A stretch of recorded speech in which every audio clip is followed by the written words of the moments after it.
Atë nga 5 personazhet e para, do doja të veçoja këto 2 personazhe, pra njëshin dhe 4-ën, Mirin e West Side-ave dhe Ilir Vrenozin. Tani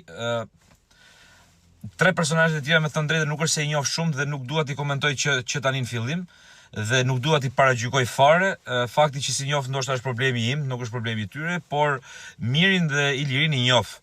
Dhe kam dëshirë t'i komentoj. Miri është një personazh shumë interesant. Miri në pamjet parë duket sikur është më i urti i grupit West Side, por në fakt Miri është një djalë shumë lozonjar, shumë i shoqërueshëm, ka dëshirë të marrë pjesë, është shumë pjesëmarrës në gjërat që bën dhe kam përshtypjen që do jetë një personazh shumë interesant për shtëpinë e Big Brother. Nga ana tjetër, Ilir Vrenozi është një personazh shumë popullor, një personazh që i thot gjërat ashtu siç ai i mendon dhe siç i ndjen.